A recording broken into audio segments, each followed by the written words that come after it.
네, 우리가 앞 시간에 343쪽에 17번까지 풀어봤습니다. 자, 그러면 이제 홀수 문제 19번 가보겠습니다. 토지를 전기초 8천만 원에 취득하였습니다. 전기에 손상 징후가 있고 전기 말 순공정 가치와 사용 가치는 각각 5,500만 원과 6천만 원이었습니다. 그러면 전기 말에 말이죠. 우리가 토지를 평가할 때 8천만 원에 취득을 했지만 손상 차손이 있어가지고 손상 징후가 있어서 이제 손상 차손을 인식했는데요. 공정 가치하고 사용 가치 이 두 개를 비교했을 때 큰 것을 적용합니다. 그러니까 6천만 원을 적용해서 전기말 장부 금액은 6천만 원이 되는 거예요. 그러면 손상차손은 2천만 원이 인식이 됐겠네요. 전기말에 8천만 원을 취득해서 6천만 원으로 장부 금액을 조정했습니다. 자, 단기말 현재 토지의 회수 가능액이 8,500만 원인 경우 환입액으로 인식할 금액은 얼마냐? 자, 6천만 원으로 평가를 해놨는데 8,500만 원으로 됐으니까 2,500만 원 환입되면 되겠나요? 최초 장부 금액이 8천만 원이죠. 2천만 원만 환입이 되겠네요. 최초 장부 금액 8천만 원까지만. 그래서 19번은 2천만 원이다. 답은 3번이 되겠네요.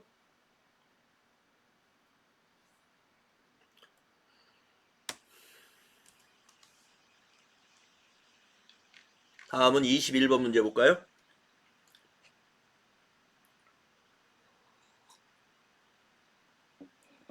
다음 자료에 의해서 주식회사 한공이 2022년 손익계산서에 계상될 토지 재평가 손익은 얼마냐? 여러분, 손익계산서에 계상되는 것은요, 가격이 하락했을 때 재평가 손실 또는 가격이 상승했는데 전기에 재평가 손실로 인식한 부분이 있을 때 그 부분을 재평가 이익으로 보는 것이 손익으로 갑니다. 자, 보겠습니다. 주식회사 한공은 2021년에 공장을 건설할 목적으로 토지를 200만원에 취득했습니다. 매 보고기간마다 재평가 모형을 적용하기로 하였습니다. 21년과 22년 말 토지의 공정가치는 각각 2200만원에서 180만원으로 변했군요. 그러면 여기서 물어보는 것은 2022년도를 물어봤습니다. 그러면 2021년도에는 200에 사가지고 220으로 재평가 잉여금이 200만원 발생했습니다. 2021년도에 재평가 잉여금이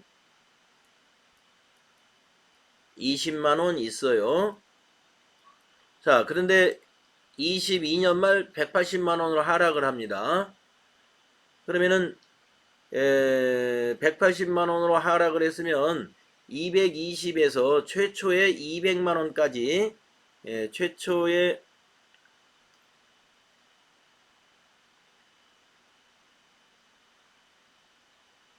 지금 장부 금액이 그렇죠. 토지의 장부 금액이 220으로 되어 있는 거잖아요. 220으로. 그럼 180만 원이면은 40만 원이 하락을 했습니다. 근데 40만 원을 전부 재평가 손실로 인식하는 것이 아니라 이 재평가 잉여금 전기에 20만 원 있잖아요. 그거를 차감한 나머지만 손실로 인식합니다.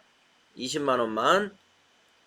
그래서 재평가 손익은 재평가 손실 20만 원.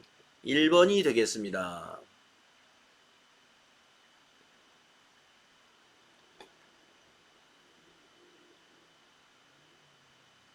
자, 이것도 분계로 한번 표시를 해보겠습니다.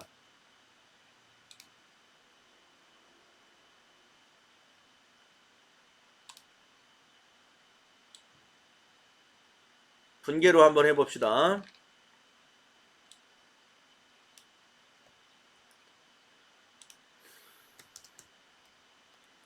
자, 2022년 말 토지를 재평가했어요. 그때 분계는 자 200만원에 샀는데 220으로 공정가치로 평가를 했다는 겁니다. 그러면 20만원 가격을 장부금액을 늘려주는 거잖아요. 그래서 토지가 차변에 20만원, 대변에 재평가 잉여금이 20만원이에요. 그래서 토지는 자산이죠. 자산 증가 차변이고, 대변이 자본이죠. 자본 증가입니다. 자, 그리고 또 2021년 토지를 또 재평가합니다.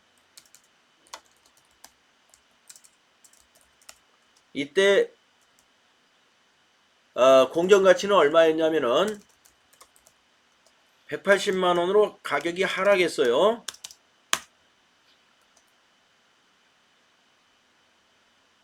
그러면 40만원 하락했죠.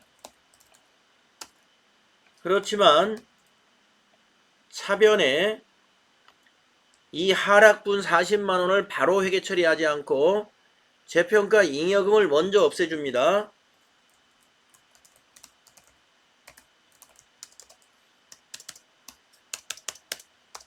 자본 감소를 먼저 시키고 나머지만 재평가 손실로 인식합니다. 그게 20만원인 거예요. 이것이 영업의 비용이에요. 비용 발생. 그리고 대변은 토지의 자산 감소가 40만원 되는 거죠. 가격이 떨어져 가지고. 그래서 이 대변의 토지는 바로 자산 감소이죠.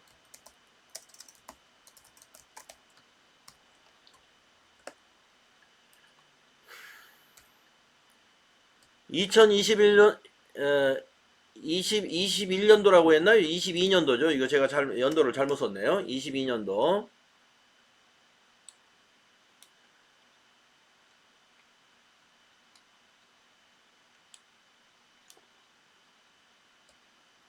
그래서 2022년도에 재평가시 분계가 이렇게 되는 겁니다.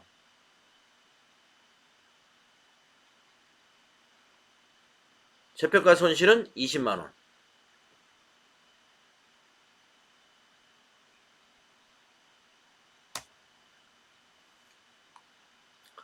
자, 이해가 되셨죠? 40만원이 아니고 20만원인 것은 전기의 재평가 잉여금이 20만원 있었기 때문에 그렇습니다. 자, 다음에 23번으로 가볼까요? 23번 문제 보세요. 주식회사 한공은 21년 1월 1일에 기계장치를 200만원에 취득하였다. 내용연수 5년. 단어가치 없어요. 동기계장치는 원가 모형을 적용하며 정액법으로 감가상각을 한다. 원가 모형이라는 것은 재평가를 하지 않는다 이 말입니다. 매 회계연도 말 기계장치에 대한 회수가능액은 다음과 같으며 회수가능액 변동은 기계장치의 손상 또는 그 회복에 따른 것이다. 2022년도 재무제표에 인식될 기계장치의 손상차손은 얼마냐? 자, 재평가는 안하지만 손상차손이 있었다는 겁니다. 21년 말에 160만원만 회수가 가능하답니다. 그러면 21년 초에 200만원에 샀는데 5년 동안으로 정액법으로 감가상각을 하면은 5, 4, 20 1년에 40만원씩 상각을 하는 거죠.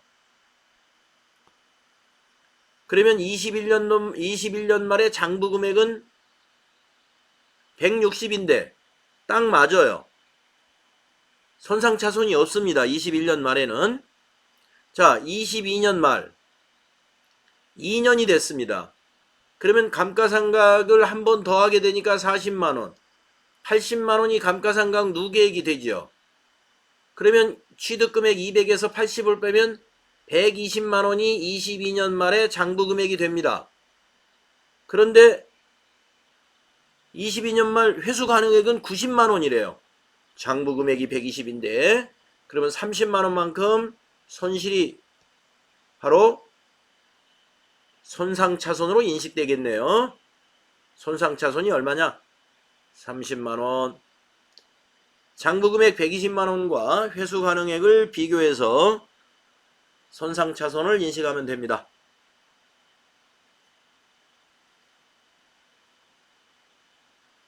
이해되시죠?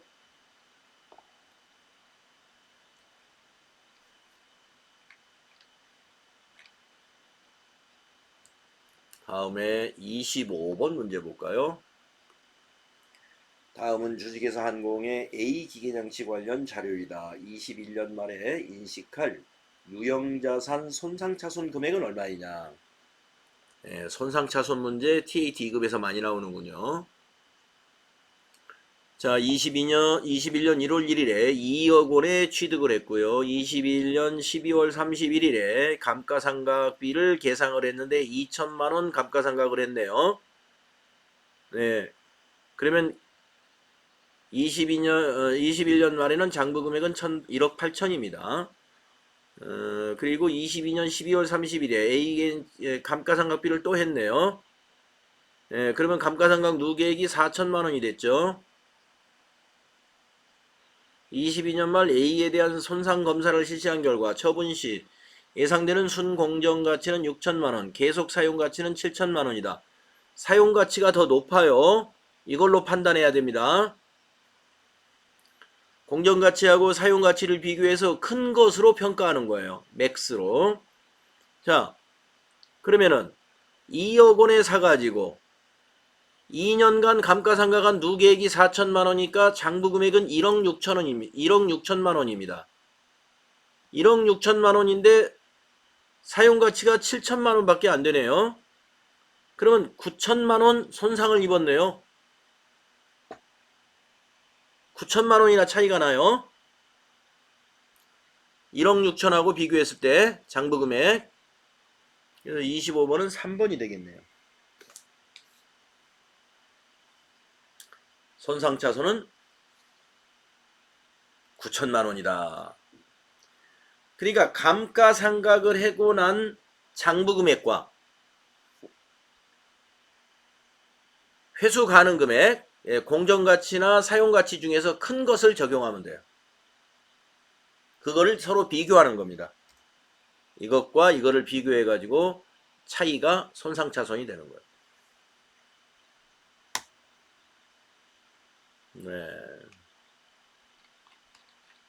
27번으로 가볼까요?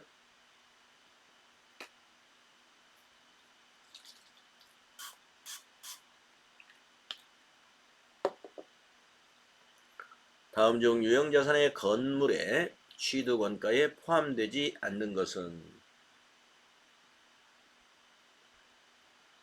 한번 보십시오. 보기를 한번 읽어보세요. 취득원가에 포함 안 되는 게 있을 것 같아요. 설계비. 2번은 공채 불가피하게 사는 거. 그 다음에 3번은 자본화 대상의 차입원가. 4번은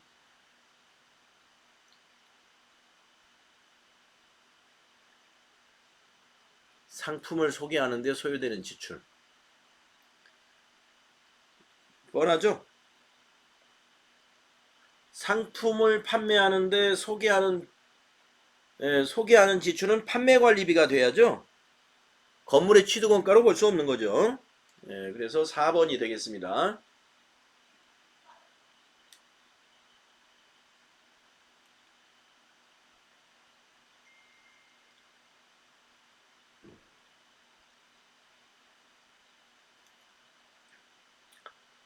자, 다음은 29번으로 가볼까요?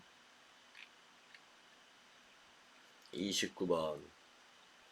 주식회사 한공이 보유하고 있는 본사 건물의 21년도 장부금액이 100만 원이랍니다. 이 건물은 22년 7월 1일 100만원의 처분을 하면서 10만원의 처분이익이 발생했다면 22년도 감가상각비는 얼마였을까요? 해볼까요? 21년도 말에 장부 금액이 100만원이었는데 6개월 후에 100만원에 처분했어요. 그런데 10만원의 이익이 났다는 것은 10만원 감가상각했으니까 10만원 이익이 났죠. 맞죠? 자, 2021년도 말 장부 금액이 100만원이었는데 2022년도 6개월 지나서 100만원에 팔았는데 같은 시기에 팔았으면 처분 이익이 없는 거잖아요. 장부 금액대로 팔았으니까. 이게 6개월 지나서 팔았어요. 그런데 10만원 이익을 봤어요. 그러면 감가상각을 그동안 10만원 했다는 거죠. 22년도 감가상각비는 10만원이다. 그래야 이 10만원 이익이 나는 거니까.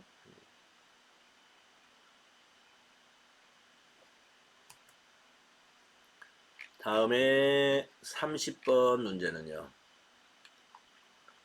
다음 자료에 의하여 주식회사 한공의 22년 1월 1일부터 건물의 처분 시점 시 인식할 감가상각비는 얼마냐.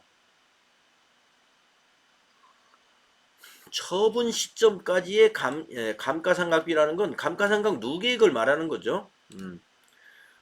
한공이 보유하고 있는 본사 건물의 21년 말 장부 금액은 200만원입니다.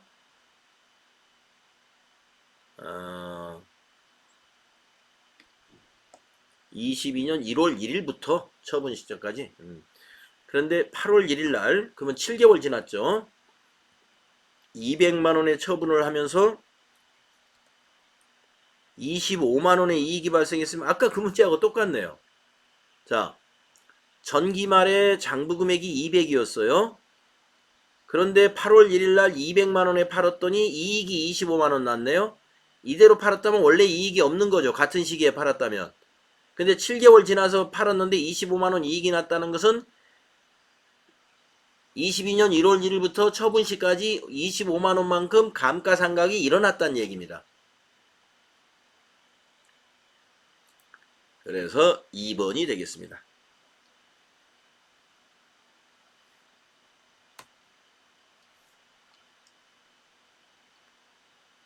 다음에 30번을 했나요? 우리가 짝수로 바뀌어버렸네? 그러면 짝수로 계속하죠. 32번 해보겠습니다. 정부보조금과 관련된 설명 중 옳지 않은 것은? 여러분 정부보조금 우리 준비 잘했죠? 상환 의무가 없는 자산 관련 정부보조금은 관련 자산 취득 시 그 자산의 자산 계정으로 회계 처리한다.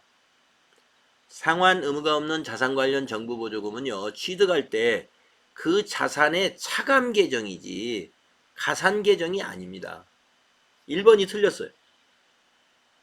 정부보조금은 그 자산의 차감 계정으로 만들어야죠. 1번이 틀렸다.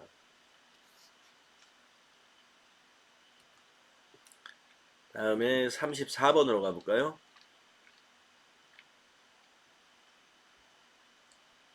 34번. 주식회사 한공은 정부보조금을 수령하여 다음의 기계장치를 취득하였다. 22년 손익계산서에 계상될 감가상각비는 이랬습니다. 10만원에 샀고요. 정부보조금이 4만원입니다. 취득일자는 7월 1일에 샀고요.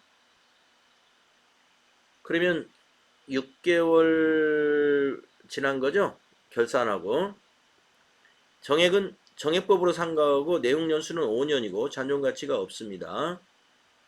자, 제가 분계를 써드릴게요.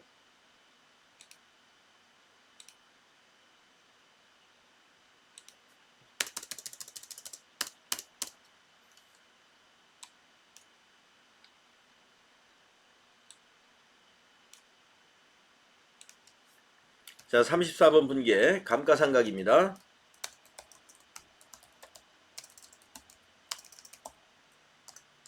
차변에 감가상각비.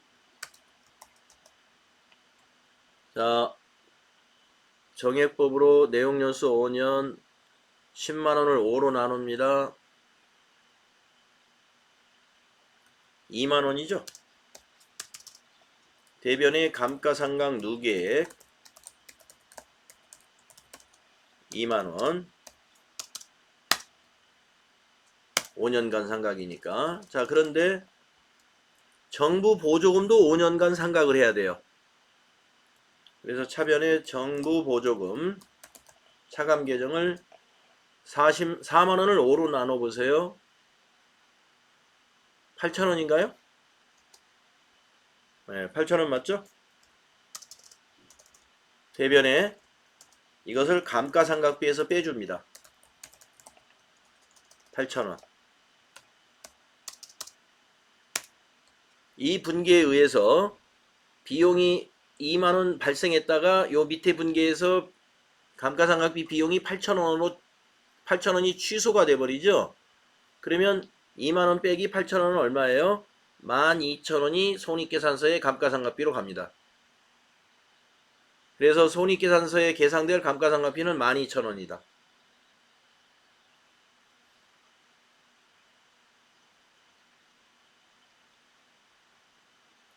감가상각 분계를 34번은 이렇게 되는 거예요.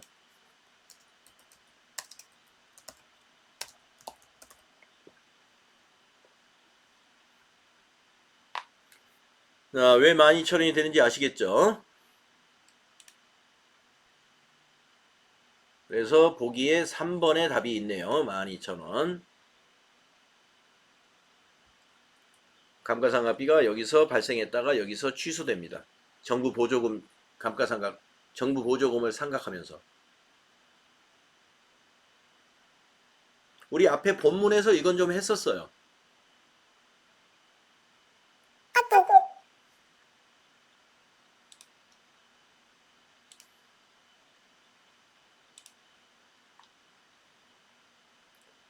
다음에 36번으로 가볼까요? 다음 주식회사 한공의 거래에 대한 회계 처리로 옳은 것은 22년 1월 1일날 기계장치 취득을 위해 상환 의무가 없는 정보보조금 100만원을 현금으로 수령했습니다. 차변의 현금, 대변의 정부보조금입니다. 현금의 차감계정. 원장님, 네네. 아까 34번이요. 예. 답이랑 좀 다른데요? 그래요? 네. 34번 한번 확인해 보겠습니다.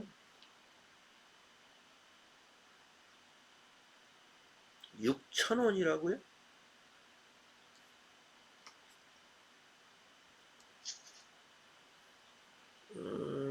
수령했고 취득했고 10만원에 취득했고.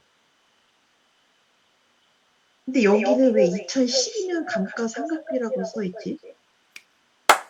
답지가 잘못된 건가요? 아니야. 절반이 맞아요. 왜냐면은 취득을 1월 1일 날 한 게 아니고 7월 1일 날 했으니까 감가상각비를 절반만 해야 됩니다. 예. 답지 잘 보셨어요. 네, 아까 저 분계 이거 다시 보여드릴게요. 예, 저희는 지금 조금 전에 제가 한 거는 1년치로 계산했어요. 10만원을 5로 나눈 건 1년치잖아요. 근데 여기 취득일자가 7월 1일이네.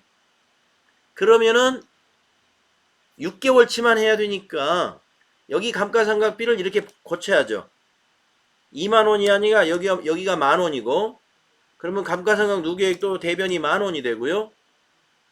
정부 보조금도 1년치 하면 안 되고 4,000원만 해야 되고, 그래서 대변의 감가상각비도 4,000원. 그래서 만원에서 여기 4,000원을 빼가지고 6,000원이 손익계산서로 가겠네요. 감가상각비가. 네, 잘 보셨어. 1번.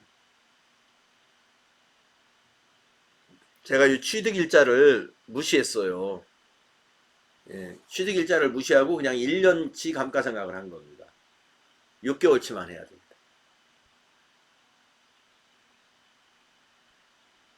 고치세요, 이렇게.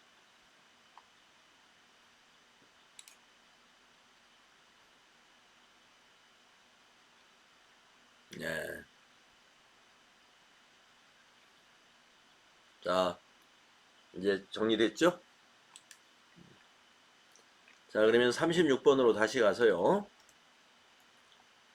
이건 답이 가번이에요. 차변의 현금, 대변의 정부보조금. 이 정부보조금은 현금 차감 계정입니다.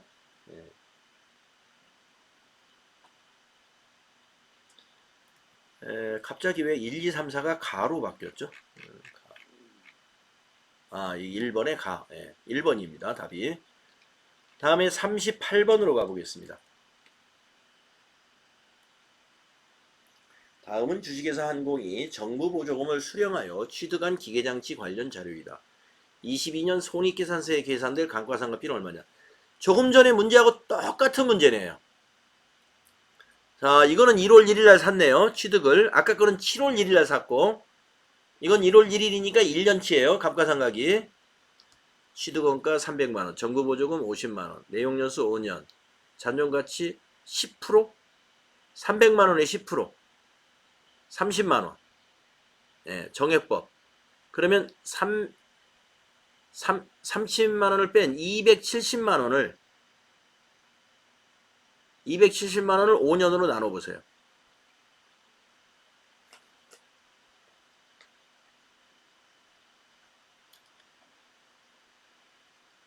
270만원 나누기 5년 하면 1년에 54만원이죠. 네. 그래서 2022년도 차변의 감가상각비 54만원, 대변의 감가상각 누계액 54만원 했다가 또 정부보조금도 어떻게 해요? 정부보조금도 5년에 걸쳐서 상각해야죠. 네. 정부보조금은 잔존가치라는 게 없습니다. 네, 그래서 정부보조금은 5로 나누면 10만원씩이죠. 그래서 차변에 정부보조금 10만원, 대변에 감가상각비 10만원 하게 되면 54만원에서 10만원 뺀 44만원이 손익계산서로 가겠네요. 38번은 1번. 분계 생각나세요? 이게 제가 여기다 대략 썼는데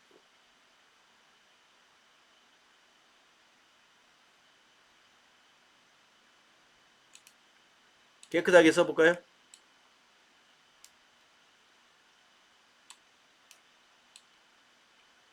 자, 38번 분계가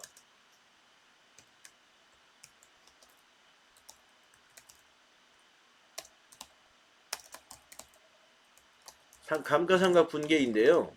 정부보조금에 관한 거니까 차변의 감가상각비가 아까 그 270만원을 5로 나눴더니 1년에 얼마 있었어요? 54만원이었죠. 아니 64만원이었죠. 54만원이었죠.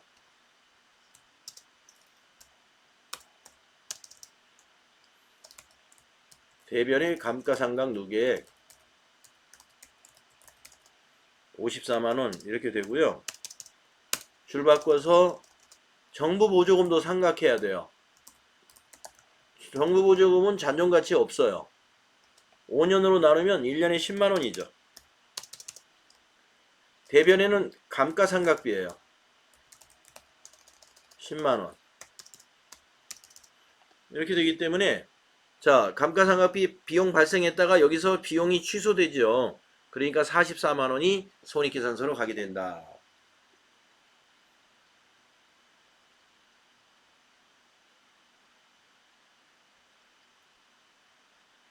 정부보조금이 없는 자산의 감가상각은 요 밑에 줄 요걸 할 필요가 없는 거고요. 정부보조금이 있기 때문에 이 정부보조금 상각을 같이 해주는 겁니다.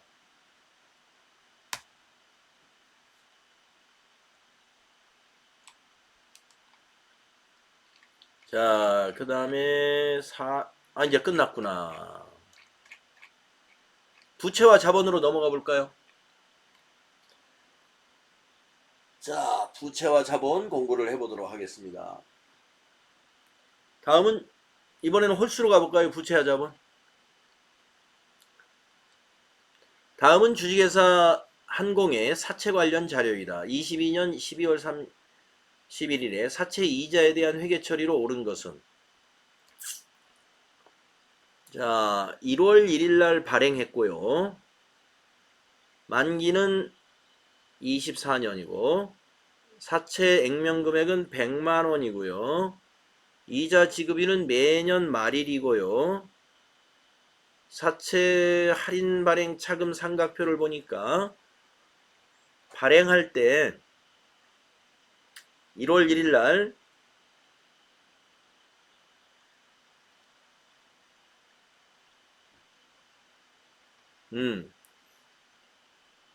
일단은 여기 12월 31일 날 액면 이자 10만 원은 뭐예요? 대변에 현금 나가는 거예요. 대변에 현금이 10만 원이 돼야 됩니다. 유효 이자는 뭐예요? 차변에 오는 이자 비용이에요. 차변에 오는 이자 비용.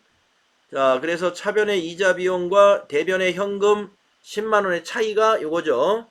이것이 상각 금액이에요. 자, 그렇게 처리된 분계는 나번에 있네요.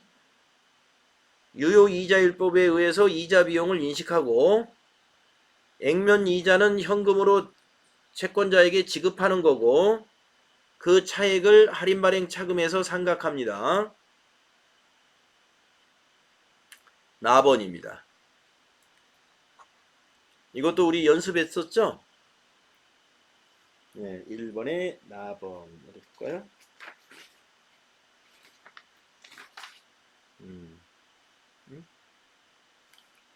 2번, 나번이 2번이죠. 네.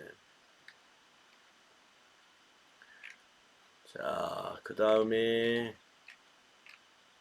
3번 문제로 가볼까요?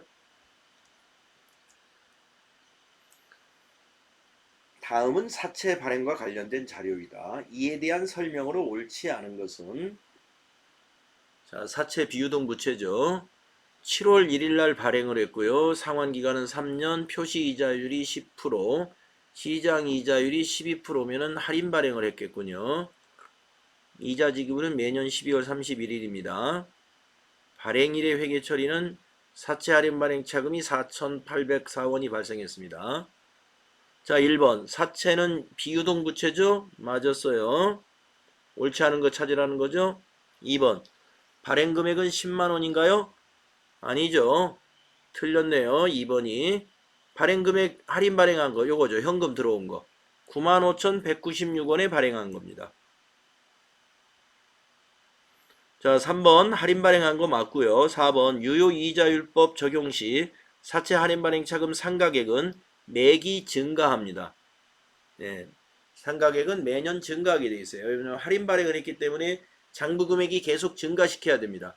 장부 금액을 시키게 되면 유효이자율법에 의해서 이자 금액이 커져요. 이자 금액이 커진 것만큼 상각액도 커집니다.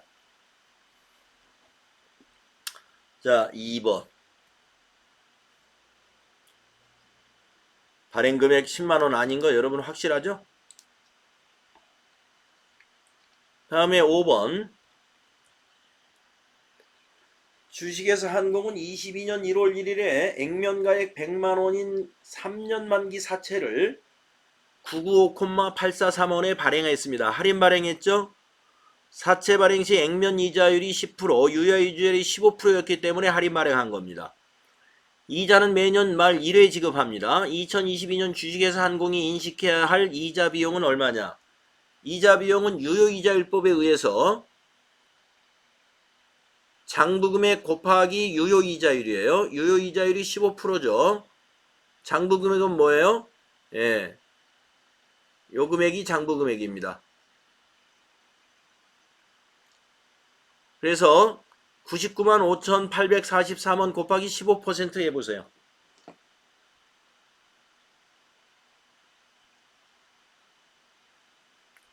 995,843 곱하기 15% 149,376원.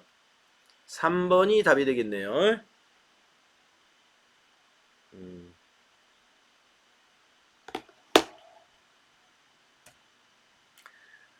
그래서 여러분 이자 비용을 어떻게 계산하라? 장부금액 사채의 장부금액 곱하기 유효이자율. 장부금액은 사채의 첫 해니까 발행금액이 장부금액이 되죠.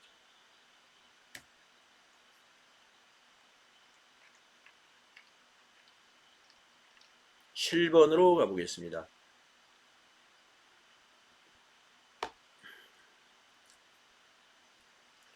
다음 중 사채 발행 관련 회계 처리로 옳지 않은 것은? 사채 할인 발행 차금 및 사채 할증 발행 차금은 이자 비용에 가감하여 상각 처리한다. 네, 이자 비용하고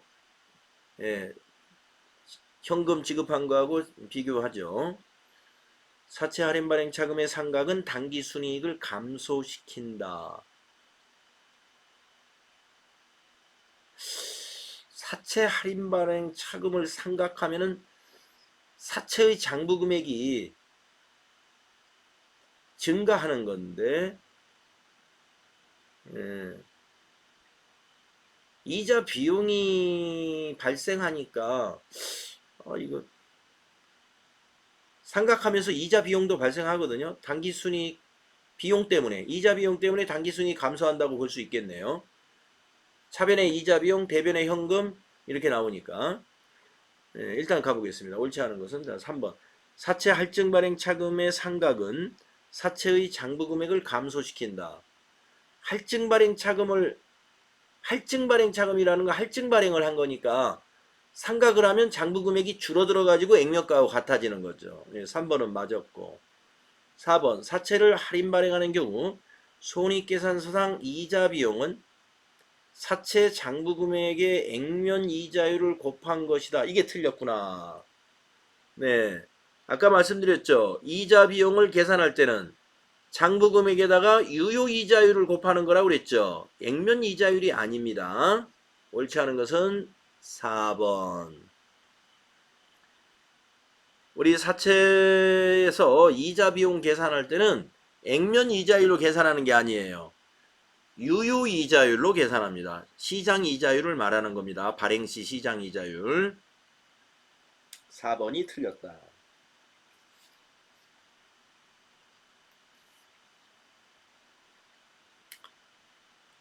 다음에 9번으로 가볼까요? 다음 중 사채를 발행한 회사의 회계 처리로 옳지 않은 것은?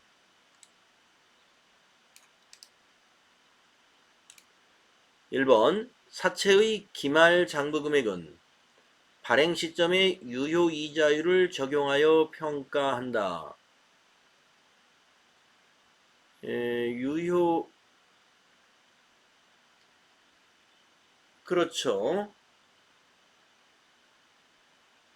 장부 금액이라는 것은 사채 할인 발행 차금만큼을 빼주는 거니까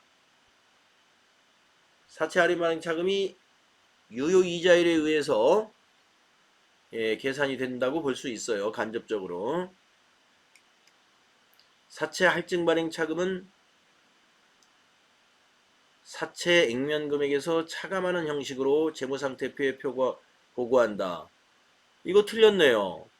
할증 발행은요, 액면가보다 높게 발행한 거기 때문에 차감하는 것이 아니라 사채의 액면 금액에다가 가산해야죠. 가산.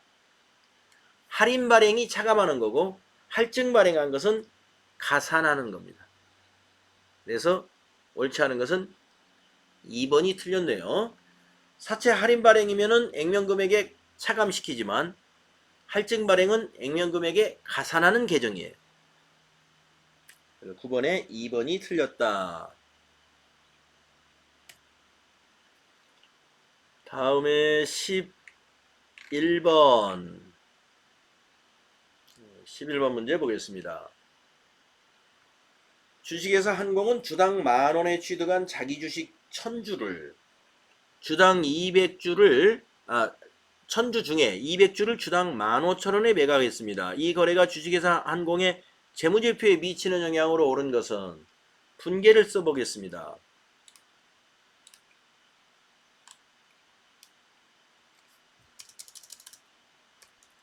자, 11번의 분계. 차변에 15,000원에 매각해서 현금으로 받았다고 가정할게요. 200주니까 얼마인가요? 15,000원 곱하기 200주 30만원? 300만원?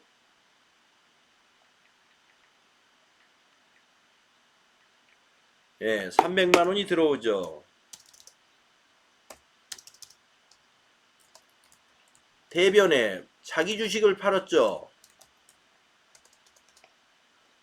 자기 주식이 얼마짜리였습니까? 10,000원에 취득한 거였죠. 원가가. 그러니까 10,000원짜리 200주면 200만원이죠. 그러면 100만원이 자기 주식 처분 이익이죠.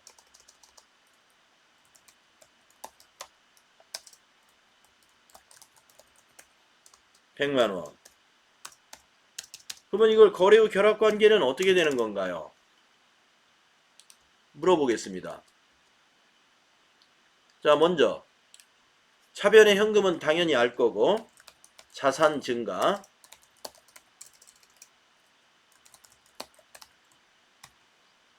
자, 그러면 대변 좀 물어보겠습니다.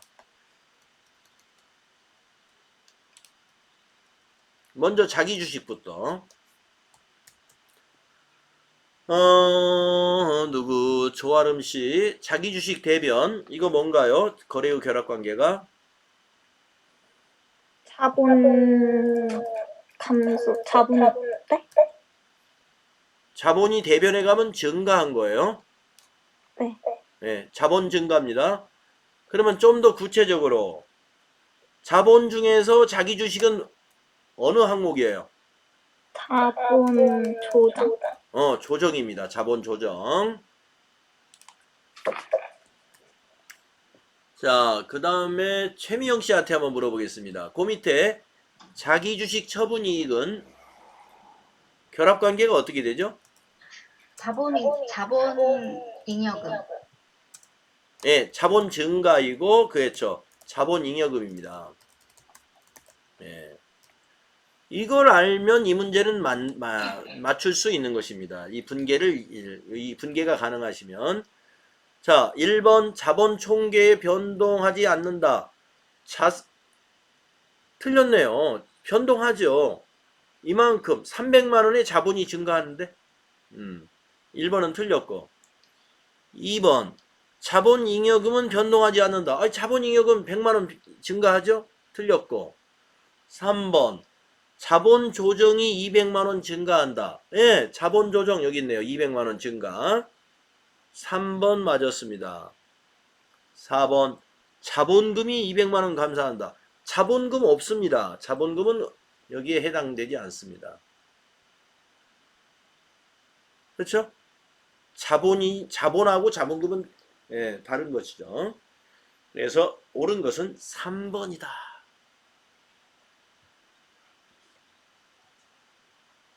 옳은 것은 3번.